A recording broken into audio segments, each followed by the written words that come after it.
கர்த்தருடைய பரிசுத்த நாமத்துக்கு மகிமை உண்டாவதாக. இந்த நாளிலும் கூட நாம் தியானத்துக்காக எடுத்துக்கொள்ளப்பட்ட வேத பகுதி பேதுரு எழுதின பொதுவான 2ஆம் நிருபம் 1ஆம் அதிகாரம் ஒரு சில வசனங்கள். நம்முடைய தேவனும் இரட்சகருமாயிருக்கிற இயேசு கிறிஸ்துவினுடைய நீதியால் எங்களைப் போல அருமையான விசுவாசத்தை பெற்றவர்களுக்கு இயேசு கிறிஸ்துவின் ஊழியக்காரனும் அப்போஸ்தலனுமாகிய சீமோன் பேதுரு எழுதுகிறதாவது.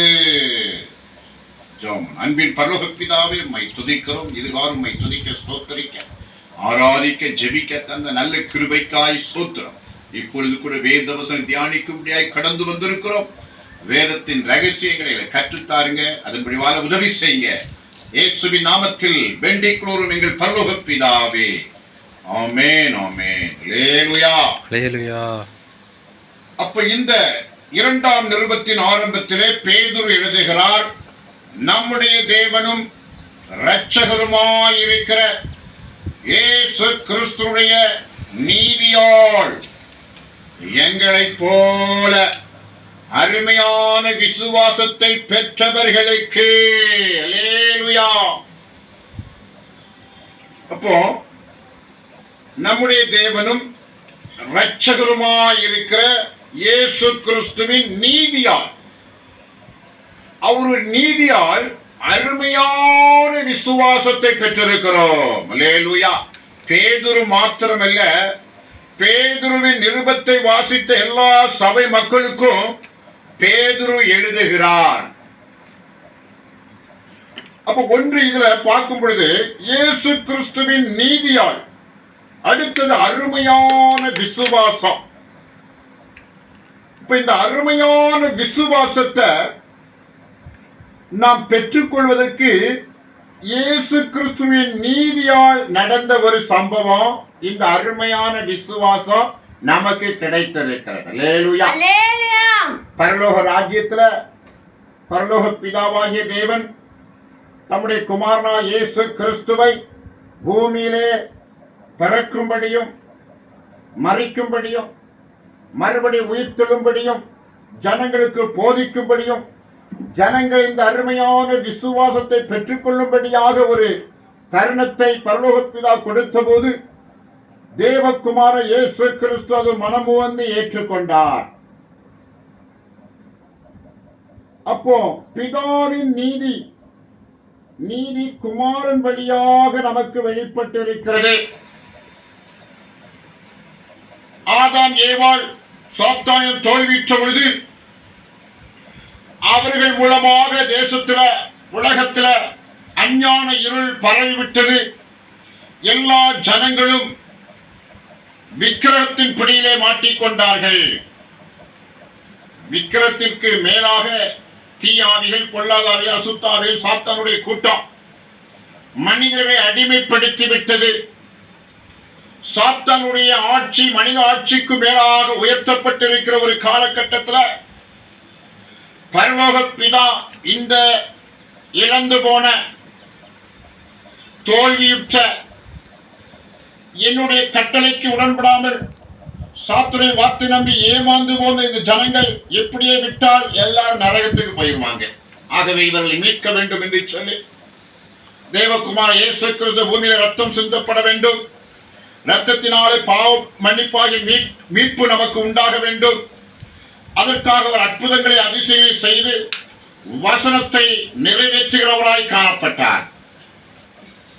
அப்ப அந்த அடிப்படையில இயேசு கிறிஸ்துவின் நீதியால், பரலோக பிதாவின் நீதி இயேசு கிறிஸ்து கடந்து வந்து இயேசு எல்லாவற்றையும் செய்ய ஒப்புக்கொண்டார். அப்ப அவருடைய நீதியால் அவர் ஒப்பு கொடுத்தபடினால், தன்னை ஒப்பு கொடுத்தபடினால் மரணத்துக்கு உயிர்த்தெழுதலுக்கும் மறுபடியும் எல்லா சீசனை சந்திக்கவும் பரலோகத்துக்கு ஏறி செல்லவும் அவர் கிருபை செய்தார். அல்லேலூயா. அதன் மூலமாக இந்த அருமையான விசுவாசம் நமக்கு கிடைத்திருக்கிறது. கர்த்தருக்கு ஸ்தோத்திரம். இப்ப இந்த பூமியில ஆண்டவருடைய படைப்பாக எல்லாரும் இருக்கிறோம். ஆனா படைப்புகள் எல்லாம் இப்ப பிள்ளைகள் என்ற ஒரு கிரேடு கூட்டி கொடுக்கப்படுகிறது. இப்ப படைப்புகள் எல்லாம் பரலோக ராஜ்யத்துக்கு போக முடியாது. ஆண்டவருடைய பிள்ளைகளாய் மாறினால்தான் பரலோக ராஜ்யத்துக்கு போக முடியும். அவருடைய நாமத்தின் மேல் விசுவாசம் உள்ளவர்களாய் அவரை ஏற்றுக்கொண்டவர் எத்தனை பேர்களோ அத்தனை பேர்களும் தேவனுடைய பிள்ளைகளாகும்படிக்கு அதிகாரம் கொடுத்தார். அப்ப அந்த அதிகாரத்தை, அந்த பிள்ளைங்கிற ஸ்தானத்தை நாம பெற வேண்டும். கர்த்தருடைய கிருபையினால பேதுரு சொன்னது போல, பேதுரு நிருபத்தை விசுவாசித்த ஜனங்கள் நினைத்தது போல இந்த நாளிலே நாமும் விசுவாசத்திலே வந்திருக்கிறோம். அல்லேலூயா, கர்த்தருக்கு ஸ்தோத்திரம். அப்ப இயேசு கிறிஸ்து மேல் உள்ள அந்த விசுவாசம் நமக்கு பிள்ளைங்கிற ஒரு ஸ்தானத்தை உண்டு பண்ணி தருகிறது. அதுக்கு இந்த பூமியிலே ஆண்டவருடைய வேத வசனங்களால் புடமிடப்பட்டு பரிசுத்த ஆவினாலே நிறையப்பட்டு ஆண்டவருக்கு மகிமையான விசுவாச சந்ததியாக நாம் உயர்த்தப்பட்டு கொண்டிருக்கிறோம். இனி வரப்போகிற ஆண்டவருடைய இரண்டாம் வருகை, அதுல தேவதூதர் கடந்து வருகிறார். நாம் உயிரோடு இருந்தால் எதிர்கொண்டு செல்லுவோம், ஒரு மறுவப்படுவோம், ஆண்டவரோடு கூட என்றென்றும் வாழுவோம். அல்லேலூயா. அப்ப இந்த உலகத்திலிருந்து இன்னொரு உலகமான பரலோக ராஜ்யத்துக்கு நாம் வாழக்கூடிய பாக்கியத்தை பெற்ற ஜனங்களாக, அந்த நம்பிக்கையோடு வாழக்கூடிய, விசுவாசத்தோடு வாழக்கூடிய ஒரு சந்ததியாக இந்த நாளில் இது அருமையான விசுவாசம் என்று பவுல் வர்ணிக்கிறார். அல்லேலூயா. அருமையான விசுவாசத்தை பெற்றவர்களுக்கு எழுதுகிறதாவது என்று பேதுரு சொல்லுகிறதை பார்க்கிறோம். கர்த்தருக்கு ஸ்தோத்திரம். அடுத்த வசனம், தேவனையும் நம்முடைய கர்த்தராகிய இயேசு கிறிஸ்துவை அறிகிற அறிவினால் உங்களுக்கு கிருபையும் சமாதானமும் பெருக கடவது. அல்லேலூயா. அப்போ நமக்கு கிருபையும் சமாதானமும் ரொம்ப முக்கியம். ஆண்டவருடைய கிருபை இருந்தாதான் இங்க சந்தோஷமா மகிழ்ச்சியா இருக்க முடியும், தைரியமா நிம்மதியா வாழ முடியும். கிருபை, அடுத்து சமாதானம் நமக்கு வேண்டும். நிம்மதியான ஒரு வாழ்க்கை, சமாதானமான ஒரு வாழ்க்கை. அப்ப சமாதானம் எப்ப வரும்? நன்மைகளை நாம் அனுபவிக்கும் பொழுது, ஆரோக்கியத்தை அனுபவிக்கும் பொழுது, நம்ம எதிர்பார்க்கிற எல்லா நன்மைகளும் நமக்கு கிடைக்கிற பொழுது நமக்கு சமாதானம் உண்டாகிறது. அல்லேலூயா. அல்லது ஆண்டவரை குறித்த அறிவு நமக்குள் வளரும் பொழுது, ஆண்டவரே எல்லாவற்றுக்கும் எல்லாமா இருக்கிறார் என்று நாம் நம்பும் பொழுது நமக்கு சமாதானம் வருகிறது. அல்லேலூயா. இங்க சமாதானத்து ரெண்டு காரியங்கள் நமக்கு கிடைக்கிறது. எப்படி கிடைக்கிறதுனா, இந்த கிருபை இருக்கிறது, சமாதானம் இருக்கிறது, ரெண்டும் நமக்கு கிடைக்கிறது. இது எப்படி கிடைக்கிறதுனா, பிதாவாய தேவனை குறித்த ஒரு அறிவு, தேவகுமாரா இயேசு கிறிஸ்துவை குறித்த ஒரு அறிவு. இது வேத வசனங்கள் சபையிலே போதிக்கப்படுகிறது. பிதாவாகிய தேவன் செய்த கிரியைகள், அவர் தீர்க்க தரிசனமாய் பேசின பேச்சுகள், வேத வசனங்கள், தேவகுமாரா இயேசு கிறிஸ்து அவர் பேசின உபதேசங்கள், அவர் செய்த அற்புதங்கள், அவர் சொன்ன காரியத்தை தியானிக்கிற பொழுது, தியானிக்கப்படுவது, கேட்கிற பொழுது, பிரசங்கத்தை கேட்கிற பொழுது, கேட்கிற ஜனங்கள் அவர்களுக்கு என்ன கிடைக்கிறது? கிருபை கிடைக்கிறது. அல்லேலூயா. சமாதானம் கிடைக்கிறது. இது வேற எங்கேயும் கிடையாது. கிருபையும் சமாதானமும் தேவ சமூகத்துல ஆண்டவர் குறித்த அறிவை குறித்து நாம் பிரசங்கிக்கிற வேளையில, அதை கேட்கிற வேளையில நமக்கு கிருபையும் சமாதானம் கிடைக்கிறது. கர்த்தருக்கு ஸ்தோத்திரம். Praise the Lord. மூன்றாவதாக,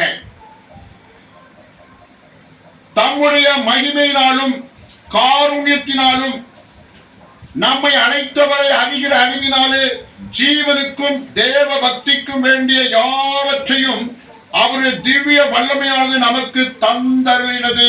அல்லேலூயா. இன்னும் 7 காரியங்கள், அதையும் வாசிப்போம். இச்சையினால் உலகத்தில் உண்டான கேட்டுக்கு தப்பி திவ்ய சுவாபத்துக்கு பங்குள்ளவர்களாய் இருக்கும் பொருட்டு மகா மேன்மையும் அருமையுமான வாக்கு தத்தங்களும் அவையினாலே நமக்கு அளிக்கப்பட்டிருக்கிறது. கர்த்தருக்கு ஸ்தோத்திரம். இன்னும் கொஞ்சம் ஆழமா படிச்சோம்னா, தம்முடைய மகிமையினாலும் காருண்யத்தினாலும் நம்மை அழைத்தவரை அறிகிற அறிவினாலே. அல்லேலூயா. அப்ப தம்முடைய மகிமையினாலும் காருண்யத்தினாலும் அவருடைய மகிமை, அவருடைய காருண்யம். காணவர் கல்யாண வீட்டில் ஆண்டவராய் இயேசு கிறிஸ்து அங்கே தண்ணீரை திராட்சரசமாய் மாற்றி திருமணத்துக்கு வந்த அந்த இடத்துல ரசம் குறைபட்ட பொழுது ஆண்டவர் தயாரித்த அந்த ரசம் பரிமாறப்பட்ட பொழுது எல்லா ஜனங்கள் ஆச்சரியப்பட்டார்கள். தண்ணீர் திராட்சரசமாய் மாறினது. அந்த இடத்துல தேவனுடைய மகிமை வெளிப்பட்டது. அதை பார்த்து சீசரெல்லாம் அவர் மேல் நம்பிக்கை வைத்தார்கள். அல்லேலூயா. இது ஒரு சாம்பிள் தான், ஒரு அற்புதம். ஏராளமான அற்புதங்கள் வேதத்தில் கர்த்தர் நிகழ்த்தி காட்டியிருக்கிறார். யோவான் சொல்லும் பொழுது அவர் செய்த அற்புதங்களும் அவர் உபதேசங்களும் எழுதினால் புத்தகம் உலகம் கொள்ளாது. அந்த அளவுக்கு ஆண்டவர் பேசியிருக்கிறார், எழுதியிருக்கிறார். கர்த்தருக்கு ஸ்தோத்திரம். நமக்கு முக்கியமானது மற்றும் பரிசுத்தாவினாலே ஆடிட் பண்ணப்பட்டு இங்க வந்திருக்கு. கர்த்தருக்கு ஸ்தோத்திரம். வேத வசனங்கள் பைபிளாக நமக்கு கிடைத்திருக்கு. கர்த்தருக்கு ஸ்தோத்திரம். அப்போ மகிமை, அவருடைய காருண்யம், அவருடைய காருண்யம் நம்மை பெரியவனாக்கும். காருண்யம், நம்ம மேல வச்சிருக்கிற அன்பு, நம்ம மேல வச்சிருக்கிற திட்டம், நம்ம மேல வச்சிருக்கிற கிருபை, காருண்யம், காருண்யத்தினாலும் ஒரே மகிமையினாலும் அவர் அன்று அப்பப்போ செய்கிற அற்புதங்கள் மகிமையாயிருக்கிறது. அன்றைக்கு மாத்திரம் அற்புதம் செய்யல, இன்றைக்கு கர்த்தர் ஒவ்வொரு வாழ்க்கையிலும் அற்புதங்கள் செய்து கொண்டிருக்கிறார். தம்முடைய மகிமையை வெளிப்படுத்தி கொண்டிருக்கிறார். இதனால் கிடைக்கும் நமக்கு ஆசீர்வாதங்கள் ஜீவனுக்கும் தேவ பக்திக்கும் வேண்டிய யாவற்றையும், அல்லேலூயா, ஜீவனுக்கும் தேவ பக்திக்கும் வேண்டிய யாவற்றையும் கர்த்தர் கொடுக்கிறார். அல்லேலூயா. இந்த ஜீவன் வாழணும்னா இது காற்று வேண்டும், தண்ணீர் வேண்டும், நல்ல வீடு வேண்டும், நல்ல ஆகாரம் கிடைக்க வேண்டும், நல்ல ஆரோக்கியம் இருக்க வேண்டும். அப்ப ஜீவன், அல்லேலூயா, தேவ பக்திக்கும் வேண்டிய யாவற்றையும் அவருடைய திவ்ய வல்லமையானது. தேவ பக்தி வேணும் நமக்கு. அப்ப ஜீவிப்பதற்கு ஏராளமான தேவைகள் இந்த பூமியில் இருக்கு. அத்தனை தேவைகளையும் கர்த்தர் சந்தித்துக் கொண்டு வருகிறார். நாம் வாழ்வதற்கு ஏற்ற எல்லா தேவையும் கர்த்தர் தந்து கொண்டிருக்கிறார். கர்த்தர் அரசாங்கங்களை ஏற்படுத்தி அரசாங்கத்தின் மூலமாக அனைத்து தேவைகளும் ஜனங்களுக்கு சந்திக்கும்படியாக கர்த்தர் கிருபை செய்திருக்கிறார். கர்த்தருக்கு ஸ்தோத்திரம். நாமே சென்று உழைத்து பிழைத்து எல்லா தேவைகளும் பெற்றுக்கொள்ளத்தக்கதாகவும் கர்த்தர் கிரியை செய்திருக்கிறார். ஜீவனுக்கு ஏதுவான ஒரு கிரியை, அது தேவ பக்திக்கு ஏதுவான யாவற்றையும் செய்திருக்கிறார். நமக்கு தேவ பக்தி உண்டாக வேண்டும். அப்ப கர்த்தர் ஒரு அற்புதம் செய்தால், ஒரு அதிசயம் செய்தால், சொன்ன காரியம் நிறைவேறினால் அங்கே தம்முடைய வல்லமையினாலே தேவ பக்திக்கு ஏதுவாக நாம் உண்டாகிறோம். அல்லேலூயா. மோசே ஒரு நாள்ல முச்செடியில இருந்து கொண்டிருக்கிற ஆண்டவரை தரிசித்தான். அந்த அற்புதமான காட்சியை பார்த்து அவன் கிட்ட வருகையிலே ஆண்டவர் சொன்னாரு, நீ நிக்கிற இடம் பரிசுத்த பூமி, உன் பாதத்தை கலட்டி போடு. அவன் கலட்டி போட்டான். அல்லேலூயா. அப்ப அவனுக்குள்ள ஒரு பயபக்தி உண்டாயிற்று. தன்னோடு பேசுகிற ஆண்டவரினாலே அவனுக்கு ஒரு தேவ பக்தி அவனுக்குள் உண்டாகி அவன் அடுக்கத்தோடு காத்து கொண்டிருக்கிறான். ஆண்டவர் பேசுகிறார். இஸ்ரேல் ஜனங்களை மீட்க வேணும், அவர்கள் எகிப்திய அடிமைத்தனத்தில் இருக்கிறார்கள், நீ போய் அவர்களை மீட்டு கொண்டு வர வேண்டும் என்று கட்டளை கொடுத்தார். ஆனா மோசே சொல்லிட்டா, என்னால முடியாது, என்னை நம்ப மாட்டார்கள் அப்படின்னு சொன்னாரு. கடைசியில் நான் திக்குவாய் மந்தனா உள்ளவன் என்று சொல்லி பார்த்தாரு. அப்படி ஆண்டவர் கேட்கவில்லை. அப்படி நான் போகணும், எனக்கு அடையாளம் வேண்டும் என்று கேட்டான். அப்பொழுது அடையாளத்தை ஆண்டவர் காட்டினார். உன் கோலை கீழே போடுனாரு. கீழே போட்டார், சர்ப்பம் ஆயிற்று. அதை கண்டு பயந்தான். உடனே வாழை பிடினாரு, மறுபடியும் கோலா மாறிற்று. அல்லேலூயா, ஸ்தோத்திரம், பிரைஸ் தி லார்ட். அப்ப அவனுக்குள்ள தேவ பக்தி உண்டாகிவிட்டது. ஆண்டவர் முச்செடியில் என்று அதிசயமாய் பேசிக் கொண்டிருக்கிறார். அது தம்முடைய வல்லமை வெளிப்படுத்துகிறார். ஒரு வெறும் கட்ட கோல் அது சர்ப்பமாய் மாறிவிட்டது. அது தம்முடைய மகிமையை வெளிப்படுத்துகிறார். இவருக்கு இப்ப நல்ல தேவ பக்தி உண்டாகிவிட்டது. அல்லேலூயா. அப்படி நம்ம ஒவ்வொரு வாழ்க்கையிலும் தேவ பக்தி உண்டாவதற்கு ஏதுவான எல்லாவற்றையும் ஆண்டவர் செய்திருக்கிறார். ஒவ்வொரு காலங்களில் செய்து கொண்டிருக்கிறார். நாம நமக்கு மட்டும்தான் செய்வார் என்பதல்ல, ஆண்டவரை ஏற்றுக்கொண்ட யாவருக்கு அப்படி செய்து கொண்டிருக்கிறார். புது புது ஆத்துமாக்களை கர்த்தர் வெல்கம் பண்ணி வரவேற்று தம்முடைய மகிமையும் தம்முடைய கனத்தையும் தம்முடைய ஊழிய வாஞ்சையும் தம்முடைய பணியை கொடுத்து தான் ஜீவிக்கிறவராய் கர்த்தர் ஒவ்வொருவருக்கும் நிரூபித்துக் கொண்டிருக்கிறார். கர்த்தருக்கு ஸ்தோத்திரம். Praise the Lord. அப்ப இங்கே பார்க்கிறோம், ஜீவனுக்கும் தேவ பக்திக்கும் வேண்டிய யாவற்றையும் அவருடைய திவ்ய வல்லமையானது நமக்கு தந்தருளினதும் அன்றி இச்சையினால் உலகத்தில் உண்டான கேட்டுக்கு தப்பி திவ்ய சுபாவத்துக்கு பங்குள்ளவராகும் பொருட்டு மகா மேன்மையும் அருமையான வாக்குத்தத்தங்களும் அவையினாலே நமக்கு அளிக்கப்பட்டிருக்கிறது.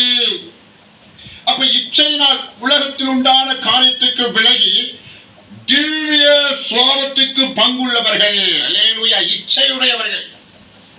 அப்போ உலகத்துல ரெண்டு பிரிவா இந்த இடத்துல பிரிக்கிறோம். ஒன்னு, இந்த உலகத்து மக்கள் இச்சையுடையவர்கள். ஆனா கர்த்தர் அந்த இச்சையினால உலகத்திலிருந்து நம்மை மீட்டு திவ்ய சுபாவத்துக்கு பங்குள்ளவர்களாய் கர்த்தர் நம்மை மாற்றுகிறார். அல்லேலூயா. இச்சை பல விதத்துல இருக்கு. மாம்ச இச்சைகள், பணத்தை குறித்த இச்சைகள், சொத்துக்களை குறித்து இடங்களை குறித்த இச்சைகள், வீடுகளை குறித்த இச்சைகள், காமமோக இச்சைகள், இன்னும் அநேக இச்சைகள் இந்த உலகத்தில் இருக்கிறது. இந்த உலகத்துடைய இந்த இச்சைக்கு விலக்கி நம்மள திவ்ய சுபாவம் உள்ளவர்களா எல்லா இச்சையும் நாம ஸ்டாப் பண்ணணும். அதுக்கு நம்ம கர்த்தர் இப்ப ட்ரைனிங் கொடுத்துக்கிட்டு இருக்கிறார். ஒவ்வொரு இச்சையா கர்த்தர் அடிக்கிறார். அல்லேலூயா. இச்சைங்கிறது ஒரு பிசாசின் கிரியை. அது எந்த பக்கத்துல வந்து நம்முடைய ஆசீர்வாதத்தை கெடுக்கிறது என்பதை பார்க்கக்கூடிய கண்காணிக்கக்கூடிய ஒரு ஞானத்தை கர்த்தர் கொடுத்து கொண்டிருக்கிறார். அந்த இச்சைகள் நமக்கு விடுதலை கர்த்தர் தந்து கொண்டிருக்கிறார். அதை குறித்த ஞானத்தை நமக்கு தந்து கொண்டிருக்கிறார். ஆக பிசாசு எந்த இடத்துல நமக்கு இச்சையை உண்டு பண்ணுகிறானோ அவ்வளத்தையும் நமக்கு காண்பித்துக் கொண்டிருக்கிறார். அதுல ஜெயிக்க நமக்கு ட்ரைனிங் கொடுக்கிறார், பரிசுத்தாவை கொடுக்கிறார், வசனத்தை கொடுக்கிறார். அவர் நம்மோடு கூட இருக்கிறார். உலகத்தில் இருக்கிற அவனை பார்க்கிறோம், நம்ம உள்ளத்தில் இருக்க இயேசு பெரியவர் என்பதை நிரூபித்துக் கொண்டிருக்கிறார். அல்லேலூயா. அப்ப திவ்ய சுபாவம், திவ்ய சுபாவமா நாம் இருக்க வேண்டும். இது ஆண்டவர் பிள்ளைக்கு, ஆண்டவர் ஏற்றுக்கொண்ட ஜனங்களுக்கு மாத்திரம்தான் இந்த ஆசீர்வாதம். ஆனா உலகத்தில் இருக்கிற ஆண்டவர் அறியாத ஜனங்கள் இச்சையினாலே நிரம்பி இருக்கிறார்கள். நம்மளையோ கர்த்தர் தம்முடைய திவ்ய சுபாவத்துக்கு பங்குள்ளவர்களாய் கர்த்தர் மாற்றி இருக்கிறார். அது மாத்திரமல்ல, மகா மேன்மையும் அருமையுமான வாக்கு தத்துவங்களும் அவையினால் நமக்கு அளிக்கப்பட்டிருக்கிறது. மகா மேன்மை. ஆண்டவராகிய இயேசு கிறிஸ்து வந்து நம்ம பரலோகத்துக்கு கொண்டு போவது மகா மேன்மை. அதுக்குரிய மாத்திர வாக்கு தத்தங்கள் கொடுத்து வச்சிருக்கிறாரு. உன்னை ஆசீர்வதிக்கவே ஆசீர்வதிப்பேன், உன்னை பூர்ணப்படுத்துவேன், உன்னை பரலோக ராஜ்யத்தின் பிரஜையாய் மாற்றுவேன், மறுபடி வந்து உங்களை கூட்டிக் கொண்டு செல்வேன். இப்படிப்பட்ட வாக்கு தத்தங்களை கர்த்தர் நமக்கு கொடுத்திருக்கிறார். கர்த்தருக்கு ஸ்தோத்திரம். அப்ப இச்சை, உலகத்திலுள்ள இச்சைக்கு தப்பி மகா மேன்மையான திவ்ய அந்த சுபாவத்துக்கு நம்மை பங்குள்ளவர்களாய் கர்த்தர் மாற்றிக் கொண்டிருக்கிறார். இதற்கு நல்ல உதாரணத்தை நான் தேடி பார்த்த பொழுது, சரி, பழைய ஏற்பாடுல புதிய ஏற்பாடு தேடி பார்த்த போது பேதுரு வாழ்க்கையே ஒரு உதாரணமாய் இருக்கிறது. அல்லேலூயா. பேதுரு வாழ்க்கையை பார்க்கிற பொழுது அவர் உலக ஆசை அவருக்குள் இருந்தது. நல்ல வசதியா வாழணும், வீடு வாசல் இருக்கணும், கை நிறைய சம்பாத்தியம் இருக்கணும் என்ற ஆசை அவருக்கு இருந்ததை வேதத்திலிருந்து நாம் கற்றுக்கொள்கிறோம். அல்லேலூயா. ஒரு நாள் வலையை விரித்த பொழுது, வலையை வீசின பொழுது ஒரு மீன் கிடைக்கல. ஆனா ஆண்டவர் சொன்ன பொழுது 2 படகு நிறைய நிரம்பத்தக்க மீனை கிடைத்தது. அல்லேலூயா. அதனால அவன் தன்னை ரொம்ப தாழ்த்தினான். ஆண்டவரே, நான் பாவியான மனுஷன், என்னை விட்டு நீர் போக வேண்டும் என்று சொன்னான். அல்லேலூயா. நம்மளை போல மனுஷன் ஆண்டவருக்கு நன்மை பெற்றா வீட்டுல கூட்டு போய் நல்லா கவனிப்போம். அல்லேலூயா.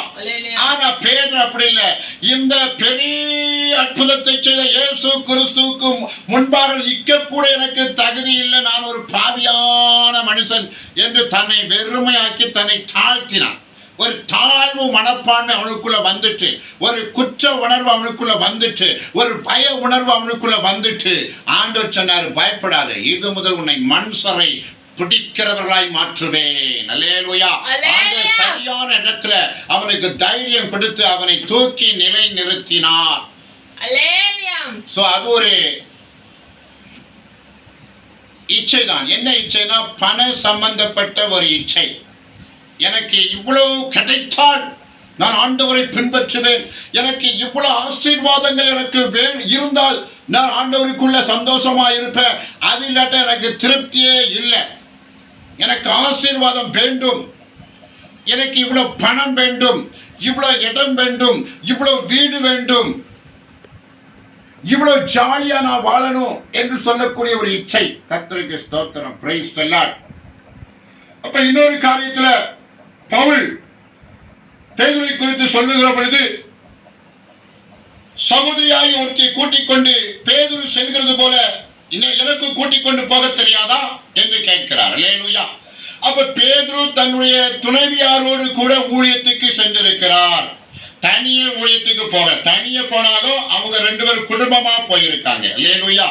ஆனா அப்படிப்பட்ட சூழ்நிலை பவுலுக்கு கிடையாது. அவர் ஒரு குரூப்பா, அவர் பவுல் பர்னபா, பவுல் சீலா, பவுல் லூக்கா, இப்படி ஒரு குரூப்போட ஊழியர் செய்து பழக்கப்பட்டவர். ஒரு ஐக்கியத்தை நிறுவி அதன் மூலமாக ஊழியர் செய்தவர் பவுல் அப்போஸ்தலன். ஆனா பேதுரு அப்போஸ்தலன் தன் துறவியாரை கூட்டிக் கொண்டு ஒரு பெர்ஃபெக்ட் ஒரு குடும்ப வாழ்க்கையோடு கூட அவர் ஊழியம் செய்திருக்கிறார். என்னுடைய ஊழியத்துக்கு பக்கத்துணையாக என் துணைவியார் இருக்க வேண்டும் என்று சொல்லி அவர் நினைத்திருக்கிறார். அல்லேலூயா. ஏன்னா அப்படி இருந்தாதான் எனக்கு ஆசீர்வாதம் என்று நினைக்கக்கூடிய அளவுக்கு சூழ்நிலை காணப்பட்டது. அல்லேலூயா. அப்ப துணைவியாரை கூட்டிக் கொண்டு செல்கிற அளவுக்கு பார்த்தா அவருக்குள்ள ஏதோ இச்சையின் ஆவி இருக்கத்தான் செய்ய வேண்டும். அல்லேலூயா. ஏன்னா அது மற்றவரை பாதிப்படைவோ இல்லை தன்னை காட்டி கொடுக்கவோ அது ஒரு சூழ்நிலை ஏற்படுமோ என்ற அச்சத்துல அப்படிப்பட்ட ஒரு கிரியை இருக்கக்கூடும். கர்த்தருக்கு ஸ்தோத்திரம், பிரைஸ் தி லார்ட். அடுத்து ஆண்டவர்கிட்ட கேட்கும் பொழுது, நான் எல்லாவற்றையும் விட்டு உமக்கு பின் வந்தோமே, எங்களுக்கு என்ன தருவீர், எங்களுக்கு என்ன கிடைக்கும் என்று கேட்டார். அல்லேலூயா. ஆண்டவருடைய எத்தனையோ அற்புதங்கள் செய்து பார்த்தாச்சு, வேத வசனம் கேட்டாச்சு. ஆண்டவர்கிட்ட மறுபடியும் ஒரு கேள்வி வைக்கிறான் பேதுரு, நான் எல்லாவற்றையும் விட்டு வந்தமே, எங்களுக்கு என்ன கிடைக்கும்? ஒரு அங்கலாய்ப்பு இருக்கிறது. உலகத்துடைய காரியங்கள்ல நல்ல மேன்மையான ஒரு காரியம். அந்த நாட்கள் சீசர்களுக்கு ஒரு நல்ல ஒரு எண்ணம் இருந்தது. என்னன்னா, இயேசுவோடு கூட நாம ஆள போறோம், இயேசுவோடு கூட நாம மேன்மை அடைய போகிறோம், இயேசுவோடு கூட நம்ம வசதியா வாழ போறோம் என்று சொல்லக்கூடிய எண்ணம் கூட அவர்கிட்ட இருந்தது. ஆனா ஆண்டவர் கொஞ்சம் கொஞ்சமாக தம்முடைய பாதையும் தம்முடைய எதிர்கால திட்டங்களையும் கொஞ்சம் கொஞ்சமாய் கர்த்தர் வெளிப்படுத்தினார். கர்த்தருக்கு ஸ்தோத்திரம், பிரைஸ் தி லார்ட். அப்ப பேதுருக்கு அதை குறித்துதான கொஞ்சம் கொஞ்சமாக வெளிப்பாடு வந்தது. ஆனா கடைசி நாட்கள் பேதுரு நிருபம் எழுதும்போது அவர் பூர்ண புருஷராக மாறிவிட்டார், திவ்ய சுவாத்துக்கு பங்குள்ளவராய் மாறிவிட்டார். அவர் மற்ற அப்போஸ்தலருக்கு மாதிரியாய் மாறிவிட்டார், ஜனங்களுக்கு மாதிரியாய் மாறிவிட்டார். எல்லாரும் ரட்சிப்பு நடத்தத்தக்கதாக பரலோக ராஜ்யமே மகிமையான ஒரு காரியம் என்பதை கண்டுகொண்டார். அல்லேலூயா. இயேசுவே எல்லா சொத்துக்கும் மேலான ஒரு சொத்தாக இருக்கிறார் என்ற சத்தியத்தை அவர் கண்டுகொண்டார். அல்லேலூயா. ஆகவே இந்த காரியத்துக்கு அவரே நாம் உதாரணமாய் சொல்லலாம். கர்த்தருக்கு ஸ்தோத்திரம். இச்சையினால் உலகத்தில் உண்டான கேட்டுக்கு தப்பி திவ்ய சுவாபத்துக்கு பங்குகளாகும் பொருட்டு மகா மேன்மையும் அருமையான வாக்கு தத்தங்களும் அவையினாலே நமக்கு அளிக்கப்பட்டிருக்கிறது. ஸ்தோத்திரம். மகா மேன்மையும் அருமையான வாக்கு தத்தம் இருக்கு. ஜீவனுக்கும் தேவ பக்திக்குமான காரியத்தை நமக்கு தமது வல்லமையால் வெளிப்படுத்தி இருக்கிறார். அருமையான விசுவாசத்தை தந்திருக்கிறார்.